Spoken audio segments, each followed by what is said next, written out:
अस्सलामुअलैकुम। उम्मीद है आप सब खैर आफियत से होंगे। नाज़रीन करामी, श्रीनगर में आंगनवाड़ी वर्करान का एहजाज, हुकूमत कब जागेगी? आप देख रहे हैं मेरे यूट्यूब चैनल और मैं हूं आपके साथ मोहम्मद बाबर। श्रीनगर के गुपकार रोड पर मंडे के रोज एक गैर मामूली मंजर जो है वो देखने को मिला, जहां आंगनवाड़ी वर्करान और हेल्पर्स ने हुकूमत के खिलाफ एहजाज किया। ये वही खवातीन हैं जो सालों से बच्चों और माओं की सेहत, तालीम और गजाइत के लिए काम कर रही हैं, मगर जब इनके अपने हकूक की बात आती है तो इन्हें मुकम्मल तौर पर नज़रअंदाज कर दिया जाता है।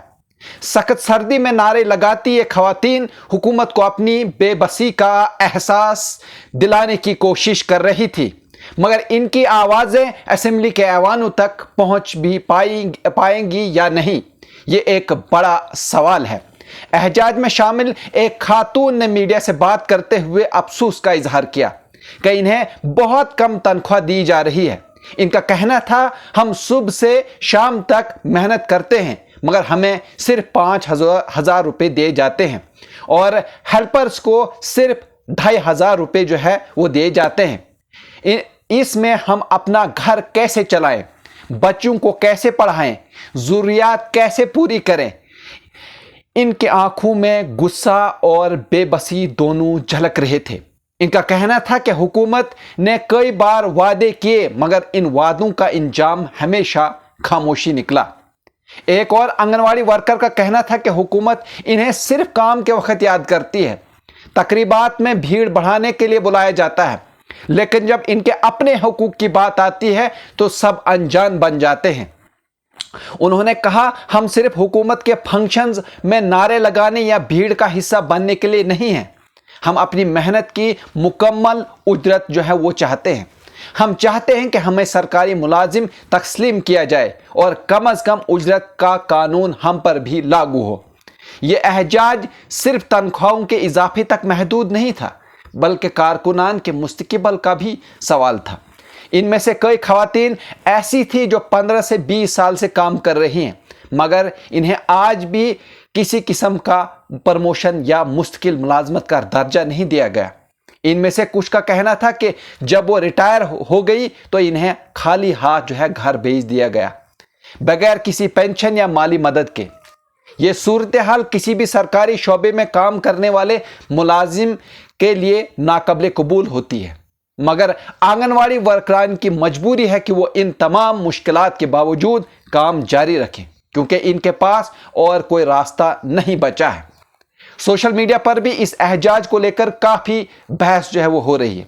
एक सारिफ ने तबसरा करते हुए कहा, अगर दिल्ली, बिहार और दीगर रियासतों में आंगनवाड़ी वर्करान की तनख्वाहें बढ़ाई जा सकती हैं तो जम्मू कश्मीर में ऐसा क्यों नहीं हो सकता? एक और सारिफ ने कहा, ये खवातीन हमारे बच्चों का मुस्तक़बिल संवार रही हैं, मगर हुकूमत इन्हें 5,000 रुपये में जो है वो दे रही है। ये सरासर नाइंसाफ़ी है। कुछ कारकुनान ने यह शिकायत की कि इन्हें हर रोज़ नया काम जो है वो दिया जाता है, ऑनलाइन रिपोर्ट्स तैयार करने का दबाव होता है, मगर इन्हें मोबाइल रिचार्ज तक की सहूलत नहीं दी जाती। एहजाज करने वाली खवातीन ने खबरदार किया कि अगर इनके मुतालबात जल्द पूरे न किए गए तो वो मज़ीद बड़े पैमाने पर मुजाहरा करेंगी। इनका कहना था कि हुकूमत के पास अब भी मौका है कि वो इनकी मजबूरी को जो है वो संजीदगी से समझे और इनके मसाइल हल करे, वरना वो मजबूर होकर सड़कों पर निकलने पर जो है मजबूर हो जाएंगे। ये सवाल अभी भी बाकी है कि आया हुकूमत वाकई इन कारकुनान की मुश्किलात को समझने के लिए तैयार है या नहीं। असेंबली में इनके हकूक पर किसी ने बात नहीं की, इनके मसाइल को बहस का हिस्सा तक नहीं बनाया गया, जबकि वही खवातीन हैं जो ज़मीनी सतह पर समाज की खिदमत कर रही हैं। आखिर कब तक इन्हें सिर्फ ज़बानी वादों पर जो है वो बहलाया जाएगा? कब तक इनके मुतालबात फाइलों में दबे रहेंगे?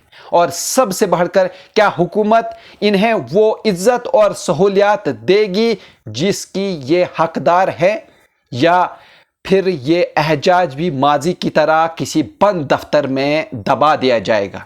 جی ہاں ناظرین، اگر آپ اس طرح کی اور بھی نیوز دیکھنا چاہتے ہیں تو آپ ہمارے چینل کو سبسکرائب کر سکتے ہیں، لائک کر سکتے ہیں اور شیئر کر سکتے ہیں، اور سجھاؤ کے لیے کومنٹ بھی کر سکتے ہیں۔ مجھے دیجیے اجازت، شکریہ۔